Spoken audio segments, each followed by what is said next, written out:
Welcome back. Another installment of Path 7. Um, I want to discuss, what do I want to discuss? I want to discuss, the perspective of spirituality. And that spirituality has become like a lot of entrancement from people who are still stuck at a dark night of the soul and have not accepted reality, as in like reality is based upon the different people that you meet. Just perspective, that's all it is. It's just perspective. Like, everybody you meet is going to be at a different level of consciousness, and at that different level of consciousness you have to be able to discern between like what's actually reality and what's actually like unprojected energy that people have not solved within themselves, and things that they have subconsciously accepted that they could heal but they have not dealt with yet. So, as in saying that, when I walk past a lot of people where I go through these situations, I move so fast that like I get across that board or that situation so fast that it's like it's like I never allow the energy to fully transmute or fully be flushed out. As in saying that, I would like something I did today. I ran at a park near where I live. Well, not where I live, where I work. I ran at that park for like maybe like 30 minutes to an hour, 45 minutes. Then after I did that, I went straight. And then you gotta think like my car is a space where I've created a lot of subconscious thoughts, and that we all do. Like when you're going to the bathroom, when you're in certain places, you just create an aura or a space that's just yours. That's your sacred space. So my car has a sacred space in which I manifest some things, but a lot of things that are there are just like they're not mine. And that's saying that I just allow the situation to be what it is instead of like actually owning it, because I understand that a lot of people are going through different things, and when they're driving their cars, they're just like they're interacting with different energies that they don't even know. So as somebody like me, I'm like always trying to like figure out what's really going on with my own like perspective, and like trying to keep cleansing my scope. So cleaning my lens, because scope is a little violent, and people might take that the wrong way, but cleaning the lens that I see through from reality, and just being able to um get a better perspective, because life, everybody's just giving you perspective. But then when it comes to spirituality and channeling, it's dangerous now, because everybody who's here is constantly getting a card that looks like my face or looks like my avatar. So the reason why I say my face or my avatar, because I'm not this physical body. I'm the spirit that dwells within the physical body. And a lot of people that know me would be like, "What's he talking about? Like, he's still the person that I met in high school, elementary school, whatever." But it's like you correlate with an energy or a certain level of consciousness that I've transcended. Like, you may still see the vessel, but you don't see the spirit that's within the vessel that's done this ascending work. And like for the people who are into tarot or whatever they're into, first house Pisces, 12th house Aquarius, of course, if anybody who follows the houses, Mercury Aquarius, and Gemini Moon. So like my channel is so clean and it's so precise that because my 12th house is in Saturn, then my 10th house is in Saturn. It's like all my past life and all my relationships are karmic. So as in saying that, they're going to be like people from my past life that I've never like I haven't healed from, or people that I've had in my past life that like it's just different. So as in saying that, everybody I meet, no matter what you think, you may not like, I know you in a past life, because my soul pieces are so strong and so like connected that you're still like, even if we're not talking, you're giving me a piece of my soul back and I'm giving you yours, so you get to level up every time you see me. So it's like I'm a walking ascension stone. Like I'm a walking ascension. And people like in the culture of the industry would say like you're a stepping stone. It's not that I'm a stepping stone. I'm a Rosetta Stone. Like I speak every language possible. Like 12th house on my sun and 12th house on my Mercury. Like bro, like my ability to tap into my subconscious and tap into like my past lives and all the different subconscious energies I have is at like the most potent and is able because it's my Mercury's in Aquarius. Mercury is home in Virgo, but I have mines in Uranus, which is like supercharged. It's like Mercury, but supercharged. And because it's an outer planet, it's like getting like the straight like from aliens or like anything that's further out from the sun. So it's like further out from like it's closer to other planets that are closer to other solar systems or other energies that you can tap into, because you got to always remember there's no such thing as outer space. Everything is inner space. Everything from above is everyone is as above so below, like however you want to say that. Like so as somebody who like me, I pretty much am at a perspective that I'm in a perspective that my reality is manifested from my inner conflict or my inner battle and like projected outwardly. So as in saying that, it's more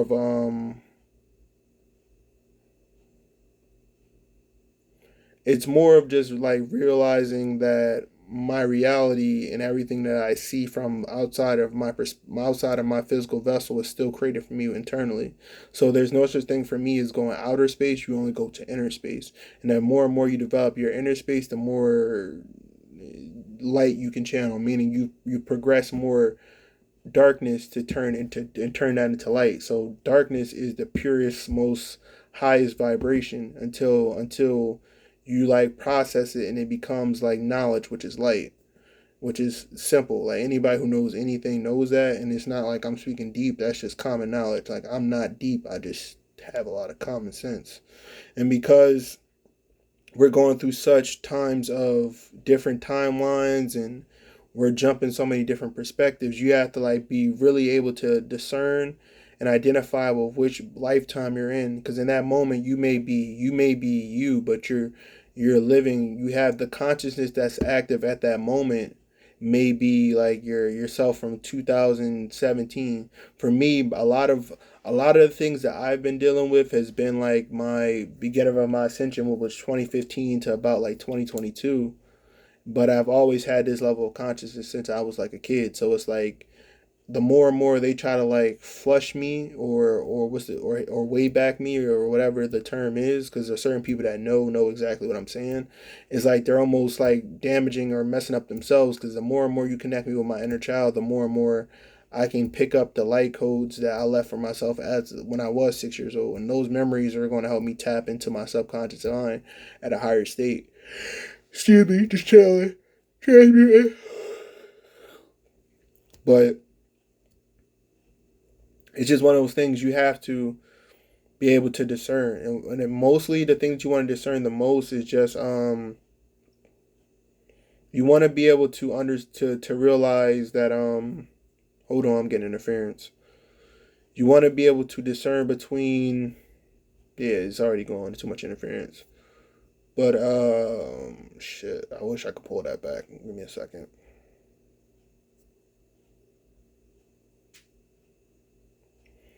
But you want to be able to discern between just like which timelines you're in, and on top of which timelines you're in, just that everybody else is doing the same exact things. So as you're as you're channeling all these different versions of yourself, all these different multiverses and these different aspects of yourself in different like lifetimes and whatever you want to call it, you have to like you have to be able to not take anything personal, because you'll see something which you will think will be like, this is the woke shit, this is behind the scenes, like this, and it's not. It's just somebody else who's trapped within the dark night of the soul still, and they're like give you their perspective from their trauma. So as in saying that, you have to be able to identify that trauma and not take it personally. Just like, oh, do I want to like keep biting this cookie? That's what I've been saying. The chip that's on my shoulder, just calling this cookie. Like, do I want to keep biting this cookie or keep digging in this scab, or do I want to just not even acknowledge this? Not say that I don't heal it, but sometimes you can heal it by not going down that rabbit hole. And I feel like we've been like tumbling down a rabbit hole for so long that it's just like we don't need to go any further. And that's where I'm at, because like when I see the Matrix come up now as a download, as an inception, kind of not an inception, but as a stepping, as a place for ascension or a place for whatever, I'm at a spot where I'm like, I need to not claim it, not like I can correlate with it. I can pretty much acknowledge it, but at the same time I don't want to use it too much because the Matrix is just like a documentary. It's just a movie, but there's other levels of perspective as well.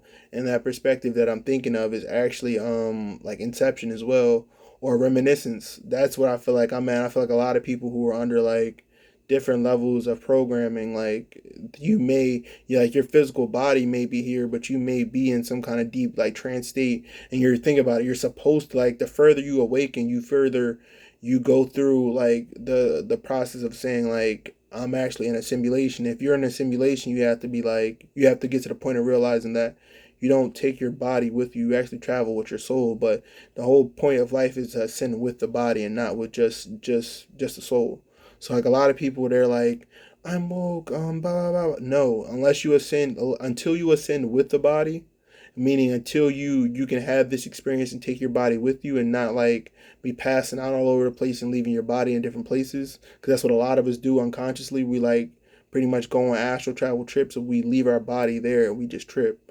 So that's why it's dangerous to like live the spiritual life, because right now this is the most like, a lot of people are still waking up, and as they're waking up, the dark night of the soul is like, it's very tiring, it's very draining. So a lot of people, they think they're woke, they think they're like having such an experience, but you're not even like, the shit that you're tripping on is shit that like I've already like mastered. Like I've mastered the like the sense of like feeling like somebody's drugged me or somebody's put me under such a like hypnosis that I can be comfortable within the hypnosis, and like as I'm traversing through different people's nights of the soul or going through certain people's subconscious, I don't let their perspective like rock my boat, or saying like I don't let it take me off of my perspective of just knowing that it's not real. It's either somebody around me who's a little bit older, who's been in this space for a little bit longer, that kind of just like, it, one of their projections just slip out, or one of their inner aspects of themselves slip out and just attacks me.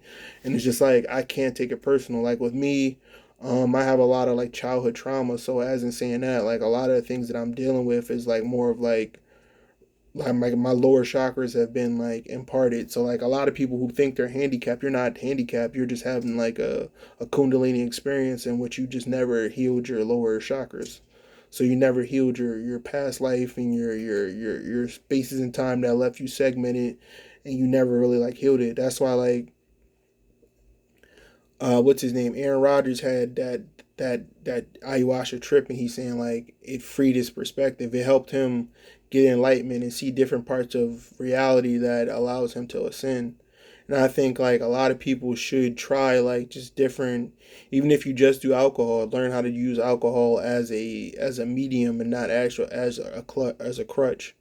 Like with me smoking weed, I have a pen, but I don't smoke all the time to get like super like spacey high. I smoke just to get like a certain perspective, and then that's it. Like my natural high, my natural trip is good enough. So anything outside of that is just like, it's just more perspective. So that's what I'm saying. You have to be able to discern between like what's going on and what's real and what's not. And that's one of the things I do extremely well, is just discernment. Like I'm able to be in a room full of people and know that like since I'm the star, I'm gonna shine so bright that like everybody's like inner inhibitions are going to like come towards me. And like you have to be prepared for that level of battle, or you shouldn't like really be out here. And it's not even personal, it's just like there's enough people there's enough people like not claiming the trip, but actually like wanting to benefit from the people who are doing the work. So we have to find a way to defend ourselves from that, because a lot of people are like getting over on us. And at this point, I wouldn't say like, well, I'm always being watched, but at this point it's one of those things where like the door is open and like different kind of entities are going to be like stepping in and like kind of be here with us during the trip. So just like if you see somebody you know, not like physically, but if you just have certain thoughts of certain reminiscences of people, this is just like where Pandora's box is open per se, or just like the perspective to the spiritual realm is just open. So like it's not as pseudo as it sounds, but it's just like we've reached another level of perspective because we were able to focus together and get us past the stop signs or the certain barriers that got us halted at certain parts of our journey. So we're going further. And as in saying that, there's a lot of other things I want to talk about, but I'm just gonna leave it at that. We're about 15 minutes in, so I want to do more of these. I've been kind of lazy, so just bear with me. I do have like a life, and my life is very turbulent at times. It's not that it's turbulent; it's very busy. Well, it's very productive. I don't like the word busy. It's very productive. So, as in saying that, everybody be safe. Keep going along your journey. I'm trying to build my channel up so the more people you can kind of like show these videos to, please. I want to be able to not work from home, but find a way to make extra income. So just please, just stay on this journey with us. When I say us, I see like me, myself, and I kind of thing because it's always just me, but I'm always once you get to a certain place of your spirituality, when you know you're always being watched, it's like I'm never alone. But I know that everything that's watching me or traveling with me is not always volatile against me. So you just always have to just know that you are in the right direction. Just you have to like keep cleaning your perspective so you can get like to higher and higher vibrational people around you. And at that point, you'll have people that actually help you along your journey instead of actually like just distracting you. So man, just keep working, stay focused, stay motivated, and just keep going along your journey, and just not be humble, but just know your worth, and just walk gracefully through this experience because that's all it is, just an experience. And most of us are going to make it to like where we need to go to, and that's not physically, but just like spirit, just create spaces within ourselves that we can travel through safely. So just stick to it, be happy, be blessed, and just keep moving forward. On and out.